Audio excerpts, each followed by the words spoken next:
You shall decree a thing, and it shall be established. What does that mean? And where does that come from? Ah, that comes from an old book of wisdom, the Word of God. Well, the Word of God comes from the mind of man. And the mind of man is connected to God, the universe, divinity, higher self. I always say it that way because everybody has such connotations or preconceived prejudices about the word God. The word God could be used for anything. It could be alcohol, drugs, women, money. Anything could be a so-called God to you. What is your God? It could be your ego self. It could be an old white-headed guy in the heavens who's writing down everything that you've done wrong and he's going to punish you and send you to hell forever. Now that's something that I never really quite got that. On one hand, some would say that God is more loving than your earthly father. That is, if you were fortunate enough to have a loving, caring father. But yet this father who loves you more than your earthly father ever could would throw you in the eternal hellfires to burn forever for the slightest infraction. I never quite understood that. I also thought it was somewhat arrogant for some people to think that if they didn't believe, if other people didn't believe the way that they believed or went to their church or were coherent to their religion, that they would burn in hell also. That doesn't sound too much like a loving God to me. Now, when I was a kid growing up, I never went to any church. My grandma and grandpa did. Well, I can't say I never went, but I didn't go regularly. I would go with my grandma and grandpa sometimes. My mom would teach me to pray before I went to sleep at night. But my first conception of this God of the heavens or wherever he was at was a mean and punishing God. I really didn't want any part of a God like that, of course. And even in my adult life, that's what I thought also. I always believed in a God. I just never really trusted that God. I mean, how could you trust a God who would throw you in hellfire forever because you're not perfect? And then you hear this thing about we're all born sinners. Well, there's a part of the truth to that. And isn't that the way it is with any lie? There's some truth in all of it. Now, I'm not saying that's a blatant lie, but the word sin comes from an Anglo-Saxon term which means to miss the mark. I've said this before. So it's like when you're shooting at the bullseye with an arrow, okay, in archery, and you miss the mark. They would say you sinned, so you didn't hit it perfectly.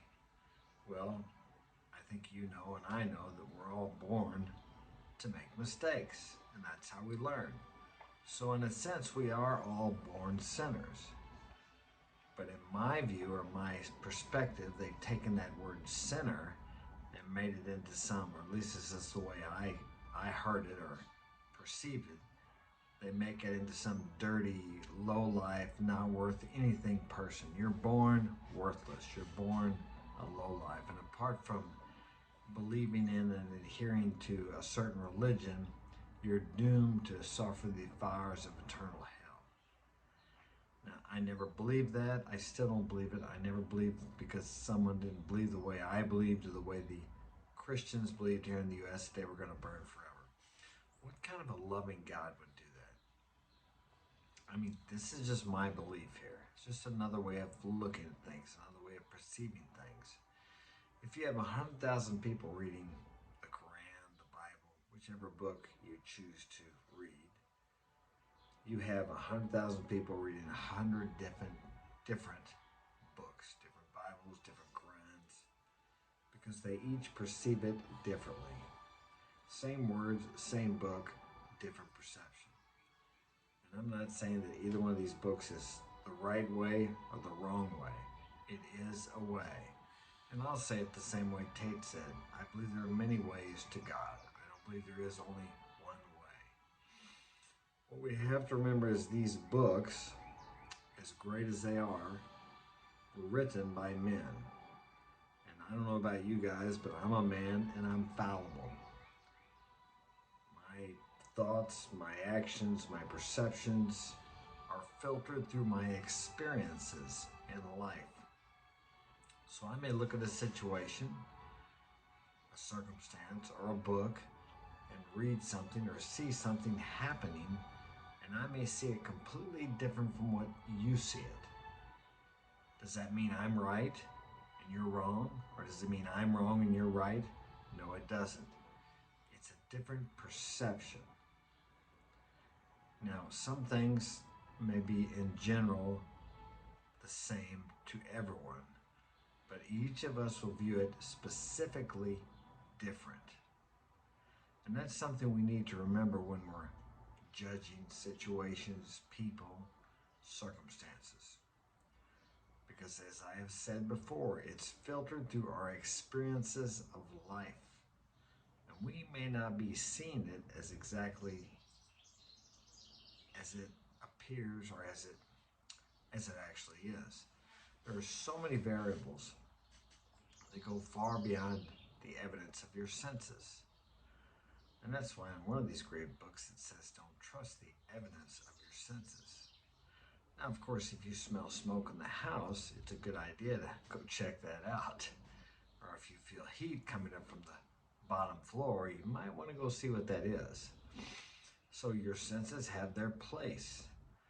But it's very difficult to judge certain things you see or you hear by the evidence of your senses. There's so much going on in the world of the unseen, that you cannot perceive. So when you make a judgment on somebody or something, there's always, as I said, many variables, many things going on that you have no perception of. So you can't judge by what your senses tell you. So how do you judge? Well, that's a good question. You have to judge or view things with an open mind, keeping in mind that you don't know everything, that you don't know exactly what's going on. Let's say you're coming up the street and you see a man. Well, I better not say this because this is YouTube. Let's say you say two men in an argument, and then they start fighting. Your senses tell you that you see two men in an argument and they're fighting. What you don't know is this is a movie scene. You don't see the cameras because they're behind a truck.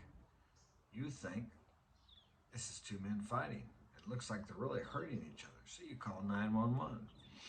And as you walk up the street closer, you start to see the movie cameras, the director, the set, the extras, the whole thing.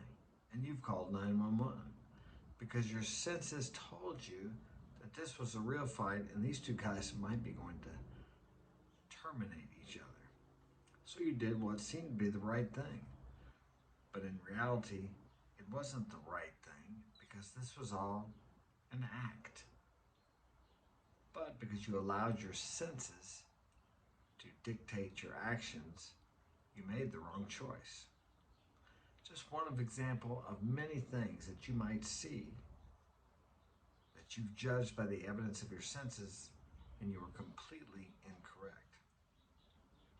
But as I said, that doesn't mean you shouldn't trust your senses in some situations. As I stated earlier about the smoke in your house, heat on the floor, your car sounds like it's not running correctly, you can hear it missing or it's kind of jerking. These are all things and many others that you need to use your senses. So you take your car to the mechanic and say, hey, it's not running right, it seems to be missing or something.